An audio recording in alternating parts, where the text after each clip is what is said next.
initial involvement with the Brevard County point in time count was back in 2008 when I served as a volunteer. The continuum of care at the time was under the direction of the Housing and Human Services for the county. I participated as a volunteer until 2011 when I began staffing the coalition from a contract between the county and United Way of Brevard. From 2011 up through 2016, I then managed the point in time count process for the Continuum of Care Coalition. The point in time count is a count of sheltered and unsheltered people who are experiencing homelessness on a single night in each community. Counts are carried out by staff and volunteers who conduct surveys who allow people experiencing homelessness to express their specific housing status and needs. Point in time counts are a critical source of data on the number and characteristic of people who are homeless in the United States. This data is used to measure homelessness on a local and national level and is published nationally on HUD Exchange website, which can be viewed by COCs and the public. PIT count data is also provided annually to Congress as part of the annual Homeless Assessment Report, otherwise called AHAR. The AHAR is used by Congress, HUD, and other departments and the public to understand the nature and extent of homelessness. HUD's point-in-time count data has become increasingly important as a measure of our local and national progress related to preventing and ending homelessness, especially with relation to our progress towards meeting the goals of Opening Doors' federal strategic plan to prevent and end homelessness. Therefore, it has become necessary to ask for more detailed information and to ensure that the data submitted to HUD is complete and accurate as practicable. Point-in-time count data and COC efforts to produce an accurate count also play a critical role in the annual COC program competition. HUD requires COCs to submit point-in-time count data and information on the methodology used to generate their sheltered and unsheltered counts. HUD uses this information to ensure that the data are valid and reliable, and then to evaluate the progress COCs are making on reducing homelessness generally and among specific populations. Collecting valid and reliable data and making progress on reducing homelessness are scoring factors in HUD's COC program competition and can influence COC program funding awards. In addition to informing national priorities and HUD funding decisions, point-in-time count data is an extremely important source for local program and system planning. To be responsible for the needs of people experiencing homelessness in the community, COCs need to understand how many individuals and families are being served by their homeless services system, as well as how many are unsheltered and might still need access to services. Current and accurate data on the number and characteristics of homeless people in the community are useful for policy and planning decisions and enable COCs to adjust the types of services available according to need, resulting in a more efficient use of limited resources. Having reliable local data on homelessness can also play a critical role in raising public awareness of the challenges facing people who are homeless and bolster efforts to garner additional public and private support. HUD requires that official point-in-time counts occur annually, more specifically during the last 10 days of January. Local communities may elect smaller counts at different times of the year or for specific populations.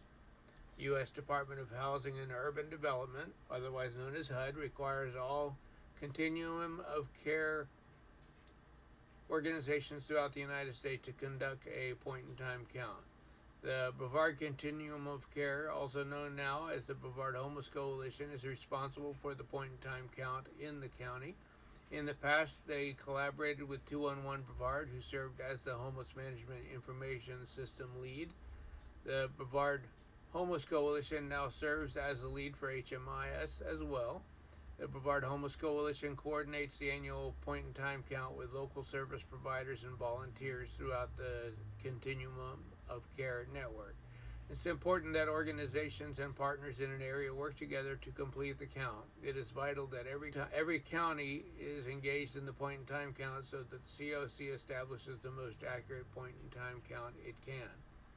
To reduce and eventually eliminate homelessness, communities need to understand how many people need housing. A head count provides an easy to understand data point that helps communities determine an actionable plan. The year-over-year point-in-time count can also help communities assess their own success and know if housing programs and other forms of support are working to reduce and eliminate homelessness. This helps the public be aware of the scope of need among those experiencing homelessness. In Brevard County, we were able to reduce homelessness by 52% between 2011 and 2016 after introducing the Housing First model to the continuum. These counts help agencies at the local level for real needs. Reaching out to people who are experiencing homelessness can be difficult because they move frequently and don't always feel comfortable using community services available to them.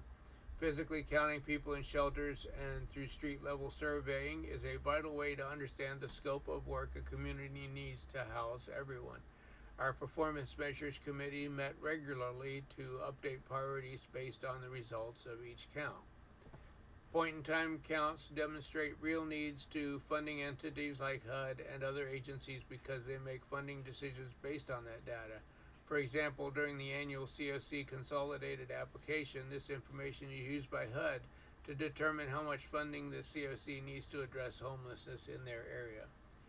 Publishing data from a point-in-time count raises awareness among community partners who can participate in real solutions around reducing and ending homelessness. Some individuals and agencies state that the point-in-time counts are not accurate. They say that because you cannot contact and interview every single homeless individual in the area. Some of the agencies also use high numbers of homeless to promote increased funding for their programs. In response to those arguments, the point-in-time count provides a percentage of homeless that you can track from year to year, providing a scientific method of measuring success. Also, the agencies that use those higher and usually very inaccurate numbers are focused on serving the agency rather than on the homeless individuals. The point-in-time count also serves as a key outreach opportunity to provide resources to individuals experiencing homelessness, especially given the cold weather at the time of the count.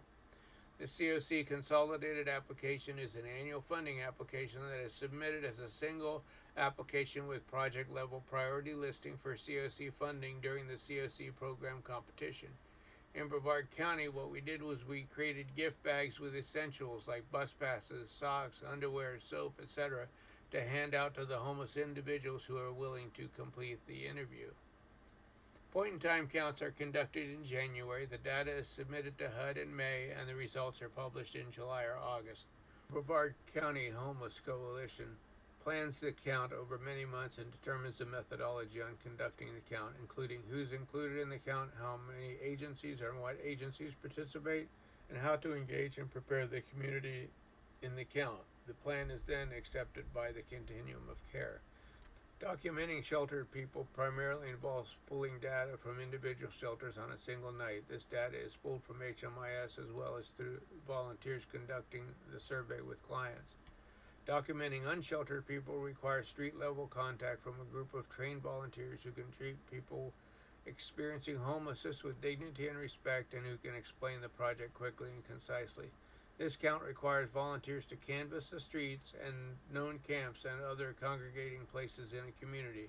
In Brevard County, we set up staging areas in North Central and South Brevard County. During the morning of the count, we provided the routes and the gift bags to each of the volunteer teams. The Brevard Homeless Coalition was trying to count youth and young adults who do not fully meet the definition of homelessness as set by HUD. If an individual does not sleep in a place not meant for human habitation, an emergency shelter, a transitional housing site, or a safe haven, and is between the ages of 14 and 24, volunteers will ask supplemental questions about their experience with housing stability. This information should be collated separately from the point-in-time count to maintain the integrity of the required PIT count methodology. The reason why children in transition who are couch surfers at friends' and relatives' homes were counted was due to the ability to use those higher nums to increase funding for their programs. Again, this is another case of putting the agency or the program itself over the needs and the benefits of the homeless individuals. The point-in-time count is not the only data on individuals experiencing homelessness being collected by Brevard Homeless Coalition and reported to HUD. There are three other reports that provide insight into the status of homelessness. First is the longitudinal systems analysis produced from a COC's HMIS, provides HUD and the COC with critical information about how people are experiencing homelessness and navigate the homelessness response system of care over the annual reporting year. The housing inventory count, HIC. The COC is also required to conduct an annual housing inventory count, documenting the residential resources in communities throughout the COC dedicated to assisting people experiencing homelessness. And the System Performance Measure, a provision of the McKinney-Vento Homeless Assistance Act, requires that communities measure their performance as a coordinated system in addition to analyzing performance by specific projects or project types. Now I'd like to discuss how to manage a point-in-time count. First thing you do is establish a primary point-in-time count coordinator and committee. That is a subcommittee of the continuum of care, usually done early in the year after the point-in-time count that you've previously done. Then you establish your subcommittees focused on specific areas of the count that could include but not limited to methodology, data analysis and reporting, domestic violence and sexual assault survivors, people who have experienced homelessness, homeless veterans, unsheltered populations, volunteers, homeless youth, students and families, media and public relations, and government relations. Next, select your point-in-time count date and time. Select a date for the point-in-time count between January 22nd and January 31st, and clearly identify which night will serve as the night of the count. Select a single night for the point-in-time count and housing inventory count. The days of the count. If using a night of the count method, what hours will the unsheltered count occur?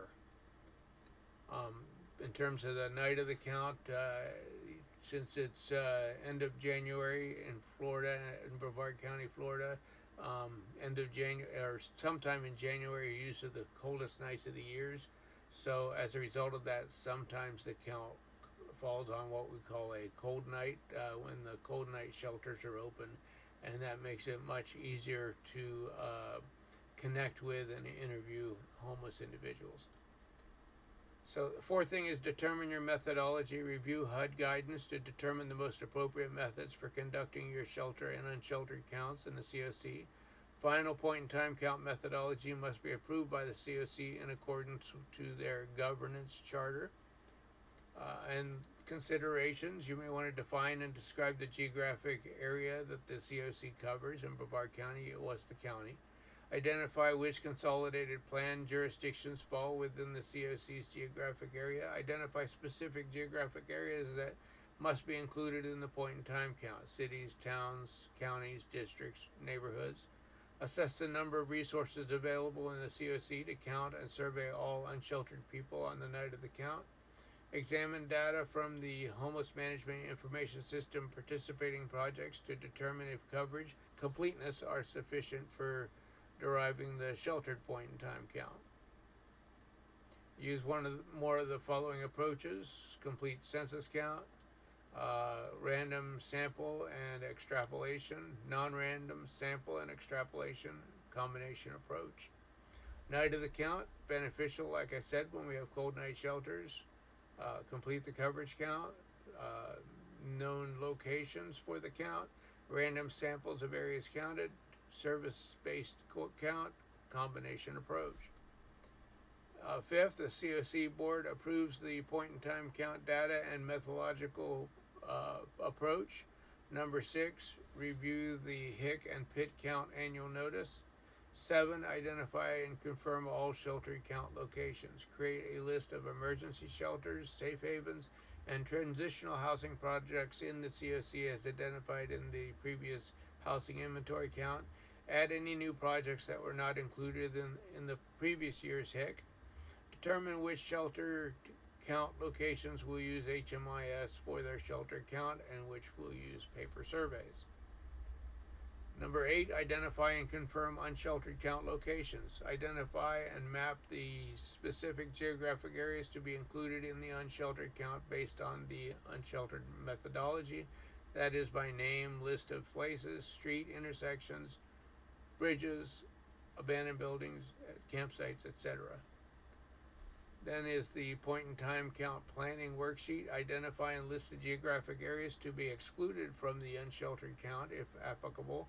To get the most accurate count possible, I use the emergency management maps to provide the greatest coverage of the entire county. During training, I explained that some areas may not have any or just a small number of homeless counted, while others will have a much larger amount identified. I did this to counter the arguments that there are way more homeless that was counted by the point in time count. Number 10, develop surveys. At a minimum, include all information required by HUD as published in its current notice for housing inventory count and point in time count data collection for continuum of care program and emergency solution grants program after HUD has issued updated data collection guidance. Decide if additional information beyond what is required by HUD will be collected based on the needs of the COC. Determine a consistent methodology in which surveys will be administered for sheltered and unsheltered populations, including privacy and safety of participants and survey administrators. We always send out our teams of volunteers in groups of 2 or more, with new volunteers always matched up with veteran volunteers. Test the survey instrument with people experiencing homelessness and volunteers to check the comprehension and consistency. It's advisable to include someone experiencing homelessness on the planning committee. Number 11, develop volunteer recruitment and a deployment plan. List of volunteer roles and number of volunteers for each role needed to execute the point in time count, and describe how the volunteers will be recruited. Second, describe volunteer logistics and deployment on the night of the count. Designate staging areas. We set up our staging areas at the COC member agencies in North Central and South Brevard. Leaders were identified from the member COC agencies, usually the one that we were using as a staging area. The command center would be the Brevard Homeless Coalition office, and communication plan would include check-in times for volunteers at each staging area. The volunteers would leave their cell phone numbers with the staging area commander. If no contact was made, they would reach out to them. Secure incentives to provide homeless people who participate in the PIT count, if applicable. If people experiencing homelessness or who are formerly homeless will be participating as volunteers, determine if stipends or other incentives will be provided and policies for administering them. We provided gift cards for participating homeless individuals who assisted in providing the surveys. 13, set training dates. List training dates and times for specialized groups or general volunteers training. I schedule 4 training dates, 1 for each part of Brevard County and 1 for the weekend for people who could not miss work during the week. Develop training based on the point in time count methodologies and volunteer roles. Assign geographic areas to teams of interviewers. Clearly mark boundaries of neighboring COCs. We identified the streets that serve as boundaries between the north, central, and south parts of Brevard County. Then what we did was we set sock drive packing dates. We set the dates for the sock drive items to be dropped off at the point in time count staging areas. We called it a sock drive, but also included other items that homeless may need in the community. We list the sock drive packing dates and times for corporate groups or general volunteer training. I schedule 4 packing dates, 1 for each part of the county, 1 for the weekend for people who could not miss work, and then deliver the sorted and packed sock drive bags to each point in time count staging areas for the volunteers to pick up and distribute on the day of the count. Number 15, publicize the count. Describe communication strategies for conducting the count and announcing the results of the count. Designated phone number, listserv, emails, press release, etc. Designate the list spokesperson, liaison for media, consolidated plan jurisdiction, COC members, people experiencing homelessness if special events are being held, community stakeholder groups such as hospitals, mental health providers, advocacy organizations, etc. Conduct volunteer interviewer trainings. As in the general training, I schedule 4 training days, one for each part of the county, one on the weekend for people who could not miss work. Conduct the point in time count sometime during the last 10 calendar days in January. The shelter count, if HMIS has sufficient coverage and completeness, generate the point in time count from HMIS. If point in time count is conducted using HMIS, hold a meeting in advance with the HMIS administrator to ensure the plan is in place. For shelters that do not input complete data into HMIS or domestic violence providers, administer project and or client surveys to obtain the required information. Provide due date for providers to submit the data to COC using the method identified. Deploy interviewers to shelters using paper surveys if requested by providers. For the unsheltered count, deploy interviewers to designated geographic areas using the guidance provided in the volunteer interview training. During the count, check in to ensure that the areas have adequate coverage and assign additional interviewers as needed. Number 18, collect the completed surveys from interviewers using the method identified by the COC. Then review surveys for data quality and organizing them to prepare for data entry. Code surveys, if using statistical analysis software, enter data into statistical analysis software or database. Find and correct data entry or data collection errors. Securely store and or dispose of sheltered and unsheltered surveys. Find and remove duplicate records that relate to the same person in the PIT count using one or more of the 3 identified methods. Analyze the data to determine the PIT count for sheltered and unsheltered populations. Ensure that the HIC and the PIT sheltered count are identical. Share data results with the PIT committee, the COC board, and members. Submit the point in time count and the HIC data through HUD's HDX. Use information from the PIT count to assist people experiencing homelessness through advanced outreach and triaging efforts and adapting the COC's resources to meet the needs of certain populations. Release PIT count data to the community using formal, media, and informal means. Provide feedback to volunteers and appreciation for their efforts. And then hold the PIT count debrief meeting with PIT coordinators and leaders. Changes for next year's point in time count, note successes and areas for improvement for the following year, and then start the whole process all over again.